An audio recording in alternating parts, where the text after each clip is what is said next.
안녕하세요. 건설전문세무사 장소환 세무사입니다. 오늘은 건설업 실적 신고와 경영상태 평균 비율에 대해서 알아볼 텐데요. 대표님들도 아시다시피 결산이 끝나고 나면은 공사 실적도 제출해야 하고 재무제표도 제출해야 되고 이러한 것이 실적 신고라는 것을 어렴풋이는 알고 있으실 텐데요. 이 실적 신고를 왜 해야 하는지, 이 실적 신고 결과 어떤 것이 나오고 그것을 무엇에 활용하는지 하나하나 알아보겠습니다. 자, 먼저 실적 신고 절차를 알아보면요. 매년 2월에 협회에 공사 실적을 신고를 먼저 하십니다.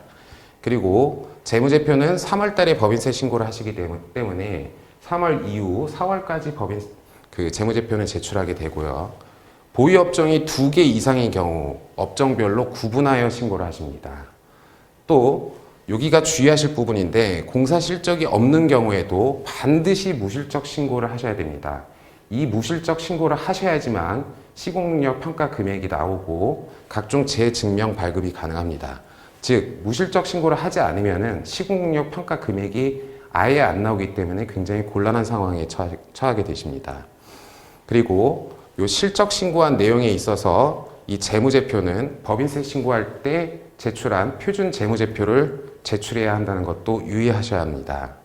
또한 불법, 불공정 행위의 공사 실적은 공사 실적으로 불인정되고요. 관할 등록 관청에 행정제재 처분 의뢰까지 갈 수 있습니다. 또한 등록 기준 미달 업체는 관할 관청에 역시 마찬가지로 통보가 갈 수 있고요.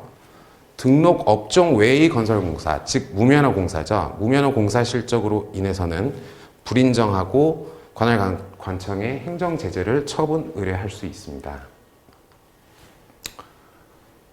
자, 그러면 이 실적 신고를 미제출 시 어떤 제재가 있는지 알아보면요.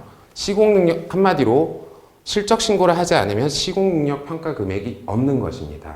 시공능력 평가 금액이 없기 때문에 그 건설공사 하수급인의 자격이 제한 가능성이 있고요. 발주자는 하수급인의 변경을 요구할 수도 있습니다. 또한 제한 경쟁 입찰에서는 일정 규모 이상의 시공능력 평가 금액을 요구하기 때문에 입찰 참가 자격이 제한될 수 있습니다. 또한 조달청 시설공사 적격심사 기준에서 탈락 가능성이 높다고 보시면 되고요. 그리고 종합건설 업체 등의 협력업체 등록의 길도 막히게 된다고 보시면 됩니다. 자, 그러면은 이 시공능력 평가는 어떻게 이루어지는지 보면은 크게 4가지로 이루어집니다. 첫 번째는 건설공사 실적, 두 번째는 재무제표를 기반으로 한 경영평가, 세 번째는 기술력을 바탕으로 한 기술능력평가, 여기에다가 마지막으로 신인도 평가액을 가감해서 최종적으로 평가액을 산출하게 됩니다. 경영평가액은 실질자본금 곱하기 경영평점 곱하기 80% 가중치로 계산이 되는데요. 이 경영평점에서는 이렇게 보시듯이 5가지의 재무 비율로 경영평점을 계산합니다. 차입금 의존도, 이자 보상 비율, 자기자본 비율, 매출액 순이익률, 총자본 회전율. 결국 시공력 평가의 경우에 있어서 중요한 재무 비율은 이 5가지라고 이해를 하시면 됩니다. 자, 우리가 시공력 평가를 받고 나서 그 외에도 경영상태 평균 비율이 계산이 되고 경영상태 확인서라는 것을 받으실 텐데요.